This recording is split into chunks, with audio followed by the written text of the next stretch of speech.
Sheldon Primus. Welcome to the Safety Consultant Show with Sheldon Primus, where we blend safety smarts with business brilliance and a pinch of Sheldon's signature wit. Whether you're a safety pro, a fresh-faced consultant, or just safety curious, get ready for a show that'll educate, entertain, and elevate your safety game. Let's dive into the art of consulting with your safety Sherpa himself, Sheldon Primus. This episode is powered by Safety FM.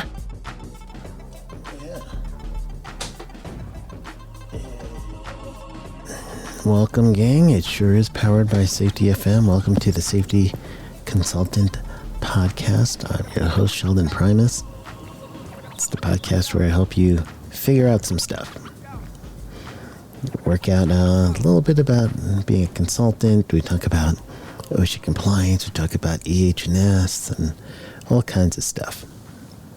Here's your guide, your safety Sherpa. Yes. So, welcome everybody. I missed you last week. It's hopefully letting you guys digest a little bit more of my interview that I did with Dr. Jay Allen. And he just completed book number 2. So last episode that we did, I interviewed Dr. Jay.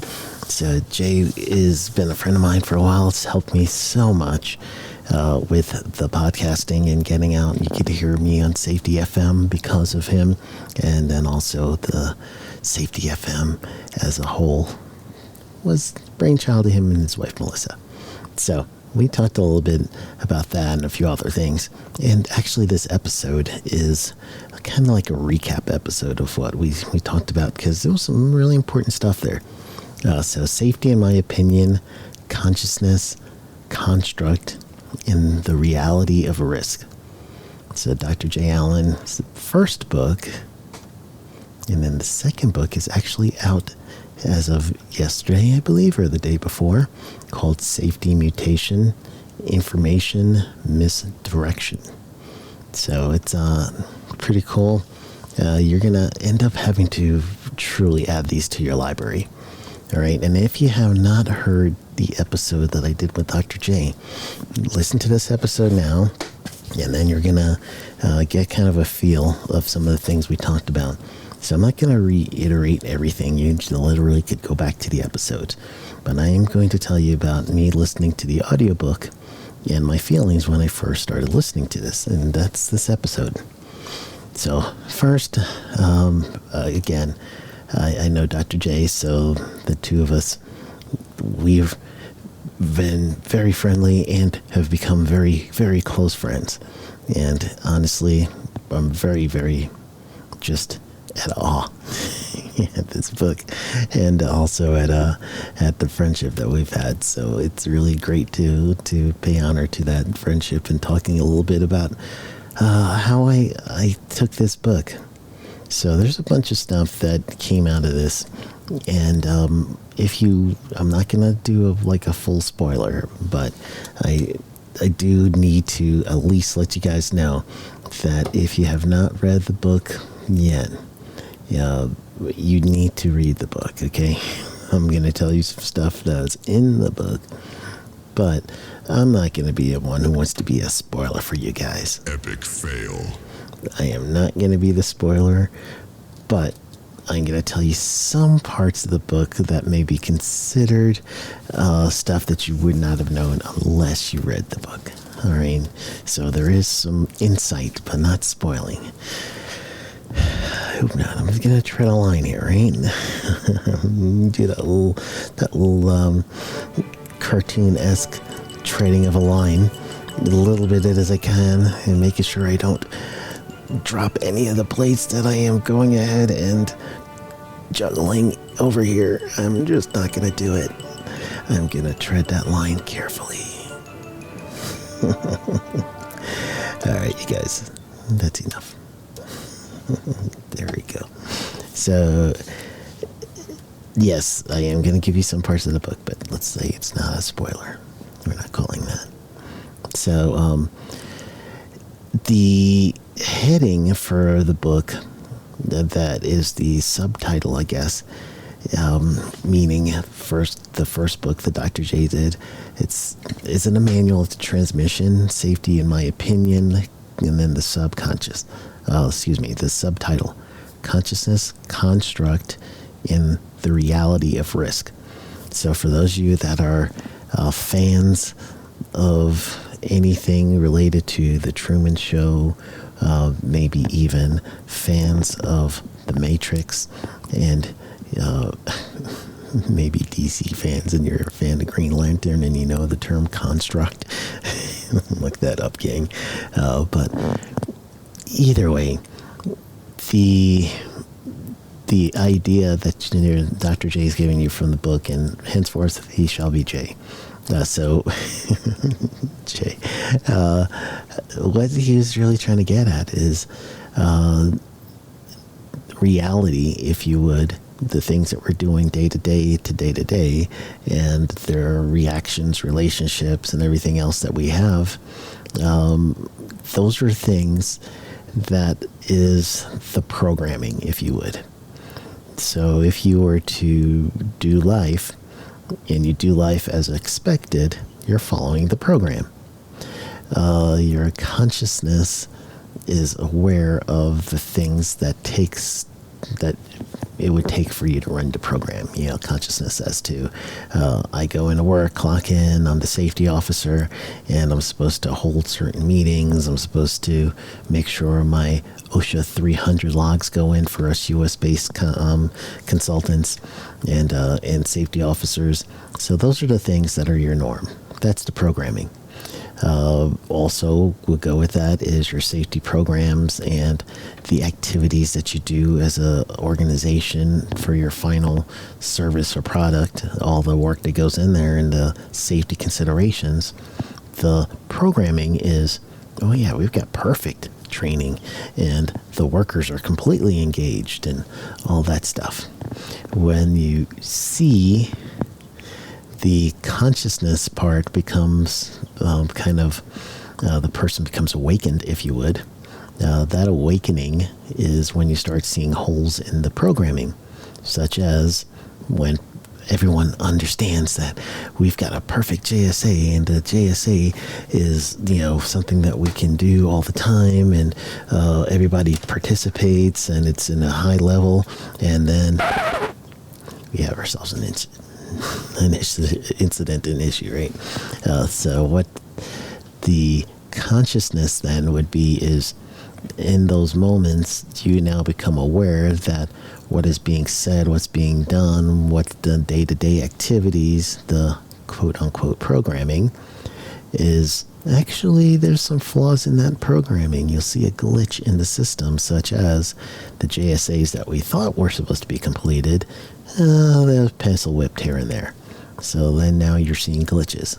There's glitches in the system in other ways, glitches in the system that you become aware of. So once your consciousness, your awareness of your consciousness, awareness of what is actually happening, which is the visualization of people in HOP have called this work imagined versus work as performed. This is another version of that. So we're coming from the same background. So that's one of the things that I was taking from the book that I was like, wow, that's really cool. And the way that Jay did not shy away from the signal and transmission analogies, because honestly, that's his field as well, being a professional broadcaster.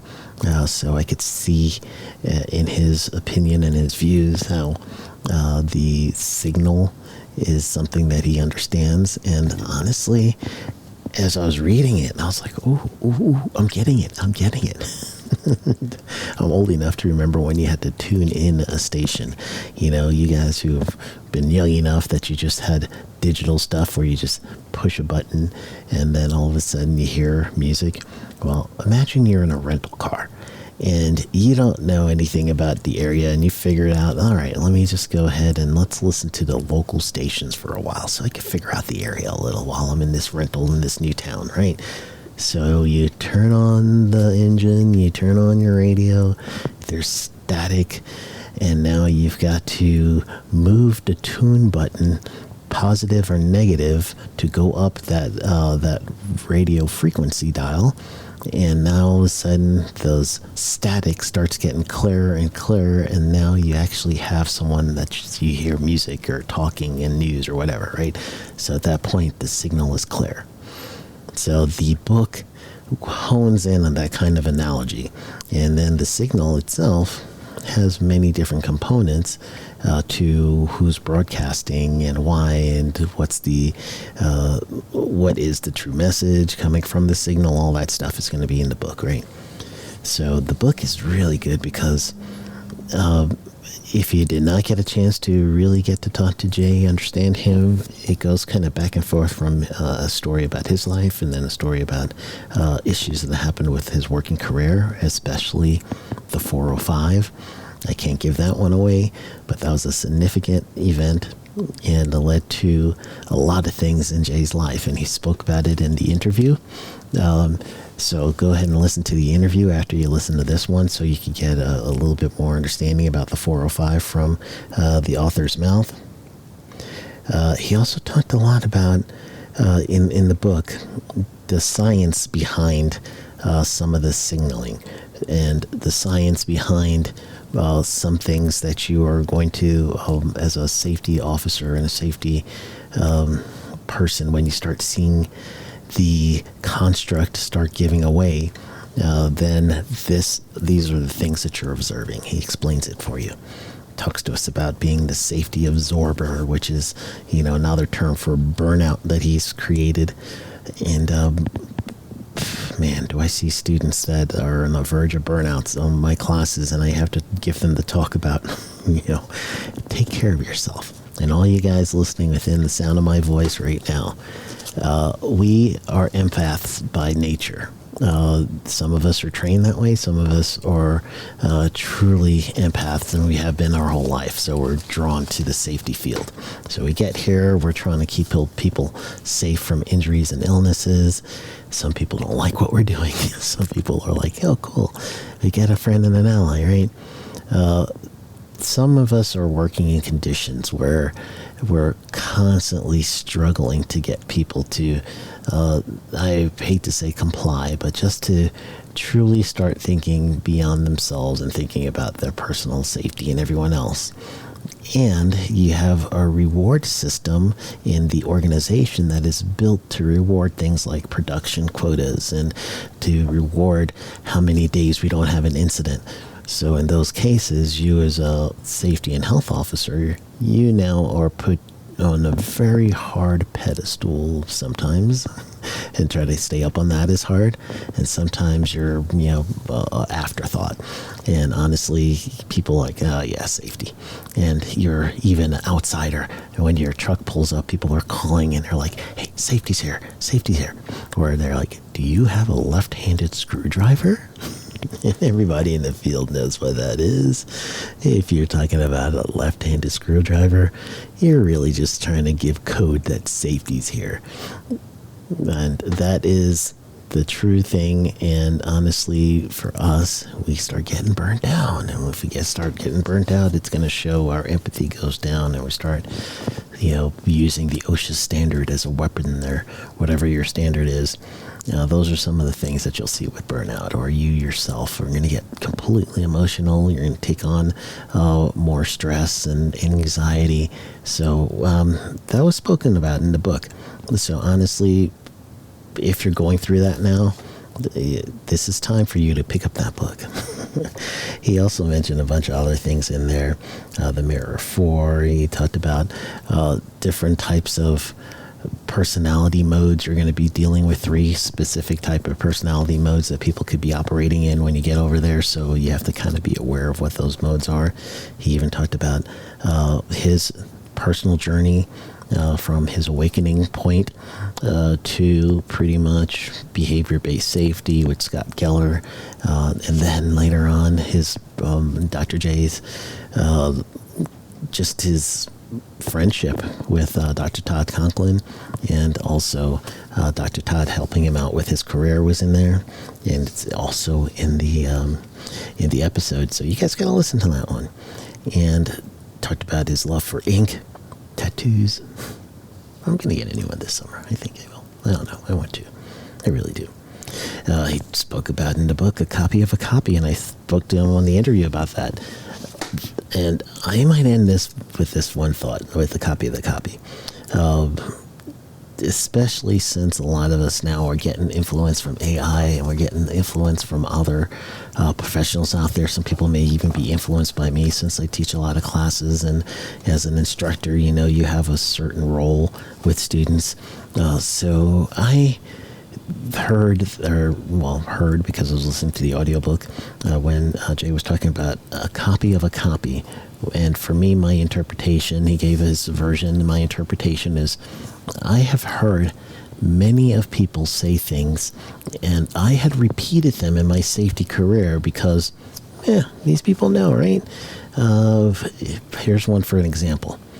In an excavation, you're supposed to measure the depth of the excavation and the spoil pile to get your total depth that OSHA is going to be regulating you on. All right?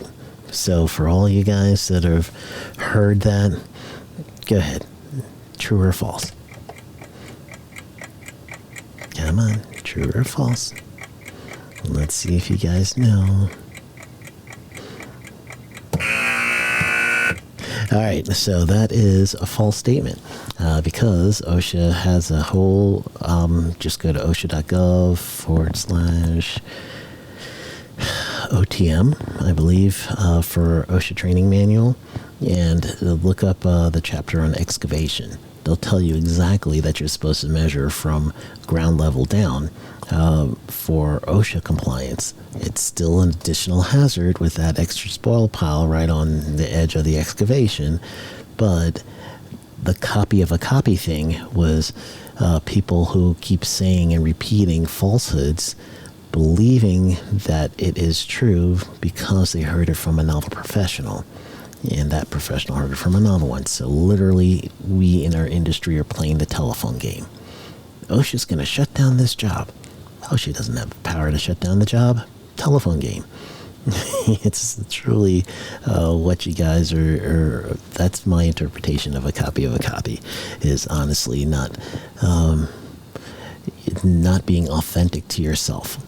And that was a great part of the book. I'm truly, at awe at my buddy Jay, and the message itself is worth me doing an episode just to let you guys know you need to go ahead, get on Amazon and get the first book, Safety in My Opinion, Consciousness, Construct, and the Reality of Risk. The last time you guys heard me talk about it like this was when I was talking about Dr. Todd Conklin and Dr. Decker's book, Do Safety Differently. This is right up there, same tier.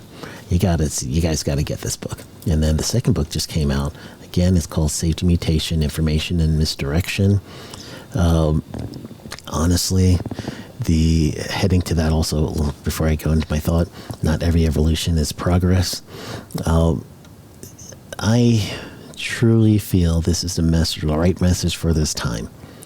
If you're struggling, especially those in the U.S., where now our jobs as EH&S, some people are like, I don't know if I'm going to have a job because federal OSHA was the boogeyman I used to use all the time, and now federal OSHA has changed a little with this new administration, so I don't know if I'm going to truly have that same leverage as before. And the answer is yes, you will still have the same leverage. However, you do have to think things a little differently, because you do need to know that there's going to be something different. I did an episode on this. It's going to be in 309 is the episode, but I did a bunch of other things related to what to expect with the change of administration. So go back to the earlier episodes this year, episode 297, episode 298. In episode 296, I tell you guys the difference between what to expect with a Republican and a Democratic administration. So those are some of the things that's out there. But again, the mindset that I just want to let you guys know without going too much into the weeds is if you have seen some things that aren't matching up at your workplace, especially when you're looking to solve a safety problem and you're getting some sort of pushback. There's a glitch in the system. You've just been aware of it. Now go deeper so you can get your solution, so you can get the things that you need to help you. Dr. J. Allen has got those books for you. Look it up right now on Amazon. Look it up right now on Soundwise. If you have Soundwise, the app, go ahead and listen to him there. You can listen to him on Audible. You can listen to him on, I guess, Kindle. You could read it on Kindle. So I'm telling you guys, do it. Listen to my last episode where you have the interview with me and Jay. And honestly, it's going to steer you in the right way. It's the right message for the right time. Go get them.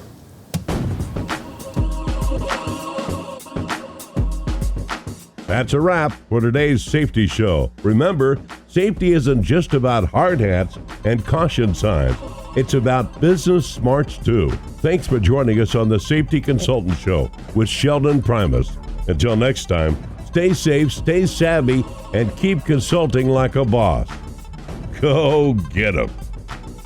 The views and opinions expressed on this podcast or broadcast are those of the host and its guests and do not necessarily reflect the official policy or position of the company. Examples of analysis discussed within the past hour, only examples. It should not be utilized in the real world as the only solution available, as they are based only on very limited and dated open source information. Assumptions made within this analysis are not reflective of the positions of the company.